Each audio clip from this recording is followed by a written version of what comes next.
देखेंगे jujutsu Kaisen season 2 के episode number 2 को। अगर आपने पहले एपिसोड का वीडियो अब तक नहीं देखा है तो उसकी लिंक आपको डिस्क्रिप्शन में मिल जाएगी। तो चलिए जानते हैं आगे की कहानी को बिना किसी देरी के। पिछले एपिसोड में हमने देखा था कि गेतो और गोजो को एक मिशन मिलता है कि उन्हें स्टार प्लाज्मा वेसल यानी रिको नाम की लड़की को प्रोटेक्ट करना है और तभी उन पर क्यू ग्रुप अटैक कर देता है। इसके बाद हम देखते हैं कि गेतो आराम से अपने लिए चाय बनाता है और ये उसी कमरे में था जिसमें धमाका हुआ था। यहाँ पर रिको और उसकी केयर टेकर सोफे पर बेहोश थी। वहीं वो क्यू सोल्जर कोकुन जिसने धमाका किया था वो गेतो से माफी मांग रहा था क्योंकि गेतो की एक स्पिरिट ने उसे जकड़े हुए था और वो कोकुन को किस करने की कोशिश कर रहा था। कोकुन गेतो से कहता है कि वो कर्स एनर्जी यूज करना छोड़ देगा और वापस अपने गांव जाकर खेती करने लगेगा, लेकिन गेतो ऐसे दिखाता है जैसे उसने कोकुन की बात सुनी ही ना हो। अब इससे कोकुन गुस्सा हो जाता है और बताता है कि उनके क्यू ग्रुप का सबसे पावरफुल सोल्जर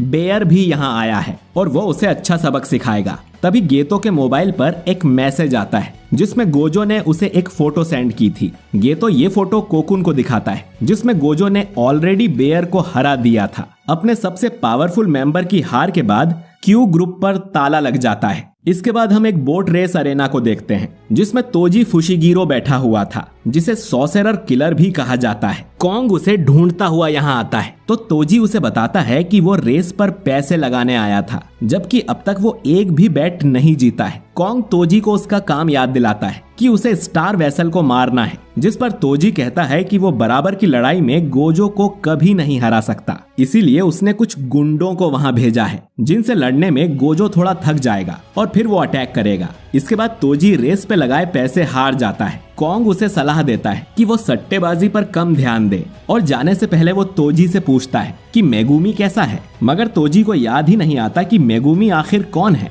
इधर होटल में गोजो और गेतो आपस में डिस्कस करते हैं कि उन्हें इस लड़की को हॉस्पिटल ले जाना चाहिए या नहीं, और ये भी कि काश वो भी रिवर्स कर्स टेक्निक का यूज कर पाते, बिल्कुल शोको के जैसे, जिससे घायल इंसान को हील किया जाता है। लेकिन शोको इन्हें वो टेक्निक सिखा ही नहीं पाई। इतने में रिको को होश आ जाता है। वो देखती है कि गोजो ने उसे अपनी गोद में उठाया हुआ था। वो उसे भी कोई गुंडा समझकर उसे एक चांटा जड़ देती है और दोनों लड़कों को उससे दूर रहने को कहती है। गेतो उसे समझाता है कि वो लोग तो उसी को प्रोटेक्ट करने आए हैं, पर रिको उसका बिलीव नहीं करती और कहती है कि तुम्हारी तो शक्ल पर ही झूठा लिखा हुआ है। ये सुन दोनों रिको को बुली करने लगते हैं। तभी उसकी केयर टेकर मिसातो यहाँ आ जाती है और रिको को समझाती है कि ये लोग उनकी साइड हैं। रिको देखती है कि मिसातो एक कर्स के ऊपर बैठी हुई थी। गेतो एक्सप्लेन करता है कि ये उसकी टेक्निक कर्स मैनिपुलेशन है जिसकी मदद से वो कर्स स्पिरिट्स को एब्जॉर्ब और मैनिपुलेट कर सकता है। गोजो उन्हें बोलता है कि जैसे उन्होंने सोचा था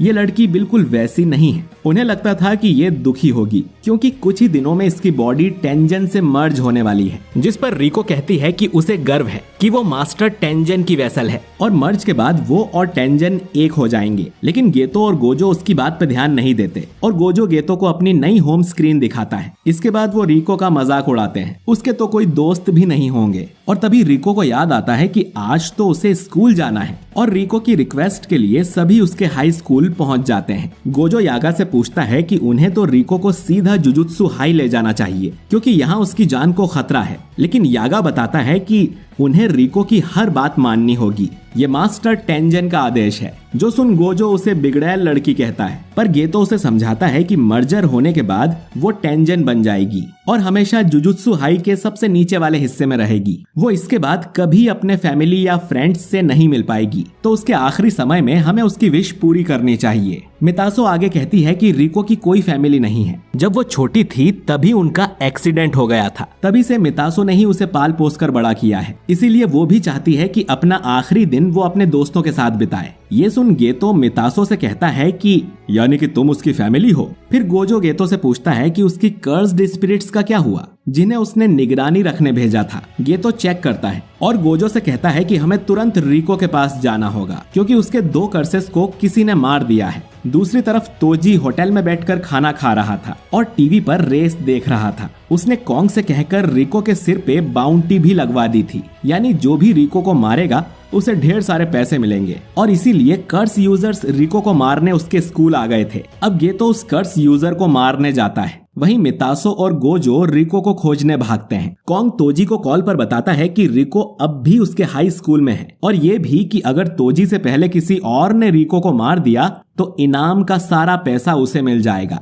और तोजी को कुछ नहीं मिलेगा। साथ ही उसका बॉस ये भी कह रहा था कि तोजी को हायर करने से अच्छा तो वो शुरू से ही रिको के सिर पे इनाम रख देते। तोजी एक्सप्लेन करता है कि उस लड़की के साथ गोजो है, सैकड़ों साल में वो पहला ऐसा है जिसके पास लिमिटलेस और 6 आइस ये दोनों टेक्निक्स हैं। जब तक वो उस लड़की के साथ है कोई उसे नहीं मार पाएगा। तोजी कॉन्ग से कहता है कि वो बाउंटी को 47 घंटों तक चलने दे, उसके बाद वो सारा पैसा वापस उसके पास भेज दे। इतना कहकर तोजी कॉल को कट कर देता है। इधर स्कूल में गेतो का सामना एक बूढ़े कर्स यूजर से होता है जिसने 2 शिकिगामी समन किए थे। वो गोजो की यूनिफॉर्म देखकर ही समझ जाता है कि ये जुजुत्सु हाई से है और हमले के लिए रेडी हो जाता है। इसके बाद गेतो भी 2 छोटे स्पिरिट्स को बाहर निकालता है जिससे कर्स यूजर समझ जाता है कि गेतो के पास कर्स मैनिपुलेशन की टेक्निक है, लेकिन फिर भी उसे लगता है कि वो गेतो को हरा देगा क्योंकि गेतो यंग है तो अभी उसके पास इतना एक्सपीरियंस नहीं होगा और शायद वो क्लोज कॉम्बैट से भी डरता होगा। लेकिन तभी गेतो एक बड़े से केचुए कर्स को बाहर निकालता है जो कि शायद उस कर्स यूजर को निगल जाता है। ये सोचकर गेतो आगे बढ़ने लगता है, लेकिन तभी वो कर्स यूजर साइड से आकर उस पर अटैक करता है, पर तभी उसे अपना पुराना डॉग दिखाई देने लगता है। इस कर्स यूजर के पेरेंट्स इससे बिल्कुल प्यार नहीं करते थे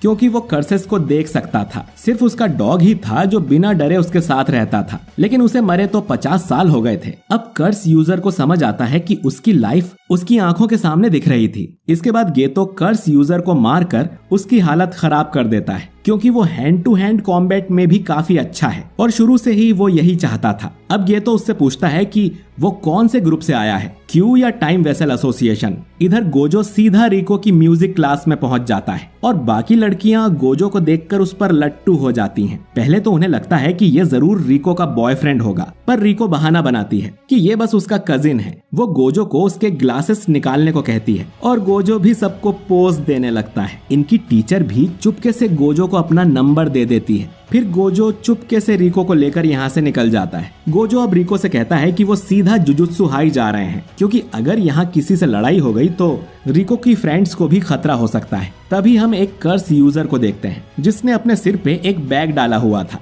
वो रिको को देखकर कहता है कि इस मामूली लड़की को मारने पर 30 मिलियन मिलेंगे। तभी वहाँ मितासो आ जाती है और पूछती है कि उसे किसने भेजा है। इसके बाद मितासो सिर्फ एक झाड़ू से उस पे अटैक कर देती है और उसे हरा भी देती है। तभी गेतो भी यहाँ आ जाता है। उस बूढ़े से पता चल गया था कि रिको के सिर पे 30 मिलियन का इनाम है और उसकी टाइम लिमिट कल सुबह 11 बजे तक है और वो ये बात गोजो को कॉल पर बता देता है। वहीं इधर गोजो और रिको को उसी कर्स यूजर के 4 क्लोन्स ने घेरा हुआ था। रिको पूछती है कि क्या ये शिकिगामी है, जिस पर गोजो मजाक में कहता है कि जुजुत्सु सॉर्सरर्स की वैसे ही कमी है तो तुम अगर नौकरी करना चाहो तो हमें ज्वाइन कर सकते हो। कर्स यूजर को इसमें कोई इंटरेस्ट नहीं था और वो अपना 5वां क्लोन भी बना लेता है। अब गोजो अपनी कर्स टेक्निक से 2 क्लोन्स को आपस में ही टकरा देता है। इसके बाद 2 और क्लोन्स गोजो पर हमला करने आते हैं, लेकिन गोजो की इन्फिनिटी की वजह से वो उसे छू भी नहीं पाते और फिर गोजो उन दोनों को भी पीट देता है। इस कर्स यूजर की टेक्निक यही थी कि वो खुद के 5 क्लोन्स बना सकता है और ये भी डिसाइड कर सकता है कि इन क्लोन्स में उसकी मेन बॉडी कौन सी होगी। यानी कि अब जो 5वां क्लोन बचा है वो ही मेन बॉडी है। यूजर पूछता है कि उसे ये कैसे पता चला, जिस पर गोजो बताता है कि उसकी आंखें अच्छी है। इसके बाद गोजो बताने लगता है कि उसकी टेक्निक्स कैसे काम करती हैं, जैसे इन्फिनिटी या टेक्निक ब्लू, जिससे गोजो किसी भी चीज को चुंबक की तरह अट्रैक्ट कर सकता है। अब कर्स यूजर यहाँ से भागने की कोशिश करता है तो गोजो फिर अपनी टेक्निक ब्लू यूज करता है जिससे वो और कर्स यूजर एक जगह पर खींचे चले आते हैं। इसके बाद गोजो अपनी reverse cursed technique red use करने लगता है, लेकिन वो उससे एक्टिवेट ही नहीं होती क्योंकि गोजो को अब तक रिवर्स कर्स टेक्निक ठीक तरह से नहीं आती थी। तो गोजो एक सिंपल मुक्का मार के उस कर्स यूजर को हरा देता है। इस पूरी फाइट के दौरान रिको गोजो के साथ ही रहती है और गोजो की पावर की वजह से वो उसके साथ साथ उड़ रही थी। वो गोजो की पावर देखकर हैरान हो जाती है। तभी उसके मोबाइल पर एक मैसेज आता है जिसे देख वो चौंक जाती है क्योंकि मितासो को किसी ने किडनैप कर लिया था और ये एपिसोड यहीं पर खत्म हो जाता है। तो दोस्तों तोजी आखिर कब लड़ाई के मैदान में उतरेगा और आखिर ऐसा क्या हुआ कि गेतो जैसा अच्छा इंसान विलन बन गया, ये तो हमें आगे के एपिसोड्स में ही पता चलेगा। तो उन एपिसोड्स को बिल्कुल भी मिस ना करने के लिए हमारे चैनल वाइपर एनीमे एक्सप्लेन्ड को सब्सक्राइब करके बेल आइकन जरूर दबाइए। और दोस्तों कल ही हमने इस चैनल पर 3 लाख सब्सक्राइबर क्रॉस किए, उसके लिए आप सभी वाइपर एनीमे एक्सप्लेन्ड के चाहने वालों का तहे दिल से शुक्रिया। आप सभी ऐसे ही प्यार बनाए रखिएगा, हम भी आपके लिए एक से एक और बेहतरीन एनीमे लाने की कोशिश करेंगे। मैं मिलता हूं आपसे बहुत ही जल्द एक नए वीडियो के साथ। शुक्रिया।